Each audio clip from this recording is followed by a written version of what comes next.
안녕하세요, 주당조합TV입니다. 이 앞에 있는 세 가지 위스키 보이시죠? 네, 그렇습니다. 오늘의 위스키 바로 산토리 위스키 특집입니다. 보통 생각하시는 산토리의 일본 위스키를 추려보자면 야마자키, 하쿠슈, 히비키 이렇게 세 가지를 이야기하지 않을까 싶어요. 뭐 치타 같은 것도 있고, 치타는 그레인 위스키다 보니까 조금 제껴놓고요.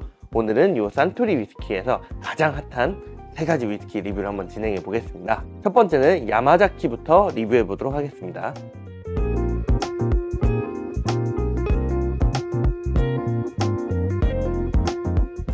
피디님, 이게 뭔지 아십니까? 이게 야마가 돈다. 저 새끼가 돌았나 이 피용. 아이 좋아. 우선 일본 위스키에 대해서 살짝 짚어보고 넘어가 보겠습니다.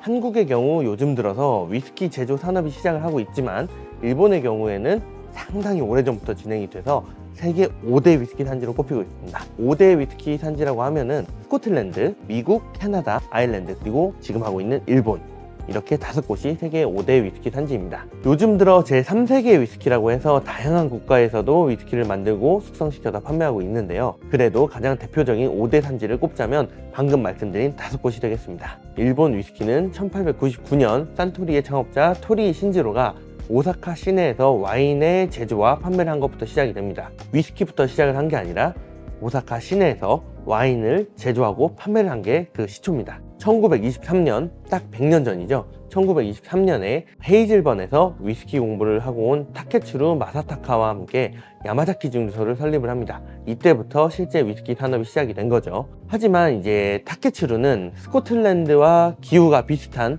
홋카이도에 설립하기를 원했었고요. 토리 신지로는 오사카 인근, 자신이 지금 유통을 하고 있는 오사카 인근에다 세우기를 원했다고 합니다. 유통이 굉장히 편하다고 합니다. 결국 토리 신지로 뜻대로 오사카 인근에 설립을 하게 되었는데, 오사카 인근이라는 게 근거 없는 그런 고집은 아니었고요. 강이 많아서 주변이 습하고 또 산도 있어서 맑고 깨끗한 물에 대한 공급이 굉장히 원활하다고 합니다. 위스키에서 물이라는 부분이 얼마나 중요한지는 잘 아실 거예요. 위스키뿐만이 아니라 모든 술에서 물이라는 부분은 굉장히 중요합니다. 그렇게 일본 최초의 위스키 증류소가 설립이 되었는데, 동업이라는 게 좀 그렇죠. 이견이 좀 많아서 충돌 좀 생기고 그러다 보니까 여러 가지로 쉽지가 않았다고 해요. 결국 둘은 갈라져 나오게 되었고요. 타케츠루는 따로 나와서 자신이 원하던 아까 얘기했던 홋카이도 지방에다가 요이치 증류소를 세웁니다. 그 증류소에서 생산된 위스키가 일본의 니카 위스키, 그 니카 위스키의 시초가 되었습니다. 이견 충돌이라는 이야기가 나와서 그런데 토리 신지로는 호불호 없이 굉장히 대중적인 스타일의 위스키 산업을 원했고요. 타케츠루의 경우에는 정통 스카치의 느낌을 원했다고 합니다. 두 사람의 스타일이 좀 많이 다른 거죠. 아까 말씀드렸다시피 동업이라는 게 쉽지가 않습니다. 시대가 많이 지나서 보니까 위스키 좋아하시는 분들 입장에서 저 두 거장이 따로 떨어져서 각각의 특색을 갖춘 위스키 산업을 발전시켰기 때문에 오히려 우리들한테는 더 좋은 결과가 된 것 같아요. 오히려 좋아.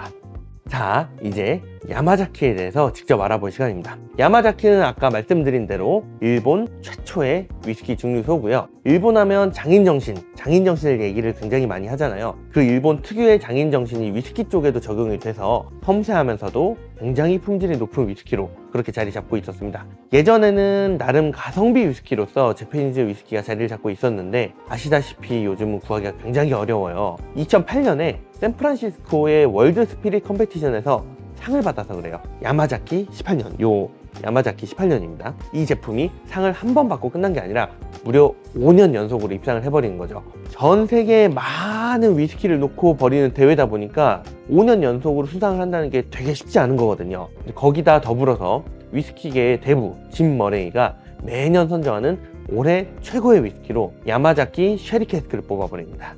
게임 끝. 위스키 매니아들이 미친듯이 야마자키 고연산을 비롯해가지고 원주, 기존 제품들 가릴 것 없이 찾다 보니까 전부 다 판매가 됐어요. 싹! 게임 끝. 게다가 하이볼이 더 알려지면서 산토리 가쿠빈, 아시죠? 그 산토리 가쿠빈. 산토리 가쿠빈에 대한 생산이랑 판매가 굉장히 늘어나게 됐는데, 이 산토리 가쿠빈 블렌딩에 사용되는 키몰트가 요 야마자키라고 합니다. 야마자키 증류에서 만든 원액을 사용하는 거죠. 이러다 보니까 여러 가지 이유로 구하기 힘들게 된 겁니다. 그리고 보신 분도 있을 텐데, 맛상이라는 일본 드라마가 또 히트를 치면서 또 품귀 현상이 일어나고, 또 특유의 요 한자 라벨 때문에 중국에서도 환장을 하고 달려듭니다. 답이 없어요. 완전히 노답. 그냥 다 나갑니다. 게임 끝. 자, 각별하고 한국에 정식으로 유통되는 야마자키 싱글몰트 위스키는 총 4가지가 있습니다.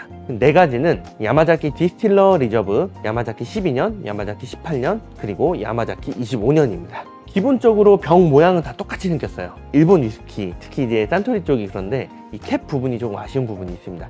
이게 플라스틱이에요. 가격도 좀 높고 희귀도도 높은데 캡 부분이 플라스틱인 게 조금 아쉬운 부분이죠. 야마자키는 특유의 꽃과 과일 향이 도드라지는 부분이 있고요. 달콤한 느낌이 나는 편이에요. 제가 느끼기에는 다른 산토리 계열 위스키도 그렇고요. 뭔가 폭발적으로 한 부분이 되게 강하게 느껴지는 그런 건 아닌 것 같아요. 섬세하게 느껴지는 그런 부분이 있는 위스키입니다. 전체적으로 다 그렇게 느껴져요. 이 야마자키 12년 이 제품에 대해서 한번 말씀을 드리면 43도에 700ml고요. 향은 오크의 느낌이 도드라지면서 과일 향이 복합적으로 난다고 하고요. 야마자키 12년의 맛 표현을 보면 버터와 꿀 그리고 코코넛 같은 부드러운 단맛을 얘기를 하고요. 특유의 스파이시한 맛이 난다고 하고요. 피니쉬 부분에서는 생강이랑 시나몬 그리고 아까 말씀드렸던 우디함이 길게 느껴진다고 합니다. 첫 번째로 12년부터 오픈을 해보겠습니다.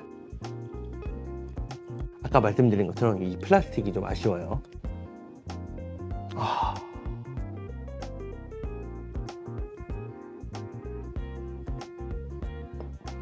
이제 리뷰를 해보겠습니다. 확실히 우디한 향이랑 과일 향이랑 향신료의 향이 나는데 잘 맡아본 향신료는 아닐 것 같아요. 보통 얘기하는 정향 향이 좀 나요. 그리고 부드러운 코코넛, 바닐라, 우디한 그런 향도 납니다. 맛을 한번 볼게요.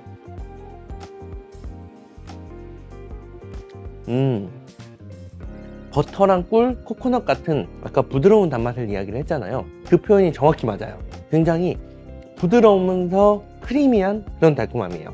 피니쉬가 되게 길게 느껴지고요. 피니쉬에서 스파이시한 생강이랑 시나몬은 사실 잘 모르겠는데 그 생강 느낌의 스파이시한 그런 피니쉬가 굉장히 길게 가요.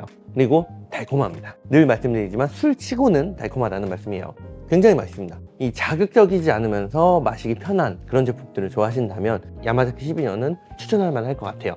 물론 구하기가 쉽지는 않습니다. 자, 다음은 기대하시던 야마자키 18년입니다. 18년.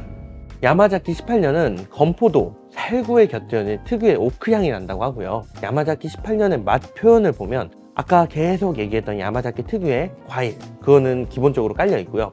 카라멜, 초콜릿, 꿀 같은 전체적으로 달콤한 맛인데 아까보다는 더 짙어진 달콤한 느낌이라고 해요. 그리고 고소한 느낌이 많이 난다고 합니다. 피니쉬는 굉장히 길면서도 모난 데 없이 부드럽다고 하고요. 자, 이제 맛을 한번 보겠습니다. 이거는 저도 몇 병 없어요. 와, 향 장난 아니에요.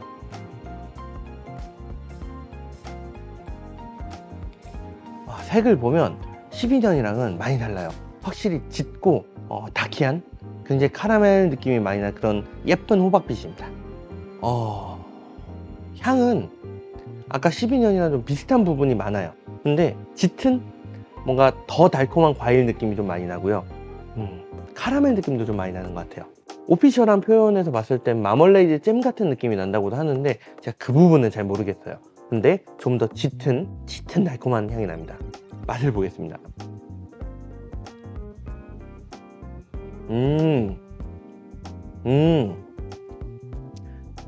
훨씬 복합적이에요. 달큰하고요. 12년이 섬세하면서도 달콤하고 맛이 좋았는데요. 이 18년은 그냥 진짜 맛있습니다. 입안에 밸런스 있는 그런 단맛이 길게 남는데 굉장히 좋아요. 꿀 같은 느낌이 좀 전체적으로 나고요. 카라멜의 느낌. 그러니까 아까 12년에 대해서 말씀드렸던 좀 가벼운 그런 느낌이 아니라 전체적으로 더 무겁고 짙은 진한 느낌의 단맛입니다. 피니쉬가 근데 많이 우디해요. 아까 12년은 피니쉬가 깔끔하면서도 길게 갔는데 이 제품은 많이 우디하면서 길게 갑니다. 근데 그게 어느 방향으로 되게 톡톡 튀거나 그렇게 찌르거나 하진 않아요. 부드럽게 근데 우디하게 길게 갑니다. 자, 이렇게 야마자키 위스키에 대해 알아보고 또 마셔보는 시간을 가져봤거든요. 오늘의 평가, 야마자키는 눈에 보이면 집어라. 맛도 좋고 보기도 좋다. 물론 눈에 잘 보이지 않아요. 앞으로도 구하기 어려울 예정이고요. 심지어 맛적인 부분에서도 보이는 이런 관점에서도 워낙 괜찮다 보니까 앞으로도 품귀 현상이 계속되지 않을까 싶습니다. 한국에서 뿐만이 아니라 전 글로벌적으로 계속 찾는 제품이다 보니까 품귀 현상은 계속 될 거예요. 오늘도 오픈한 이 위스키들은 저희 글렌모데아에서 글라스로 판매를 할 예정이니까 혹시 궁금하신 분들은 한번 오셔서 경험해 보시면 좋을 것 같습니다.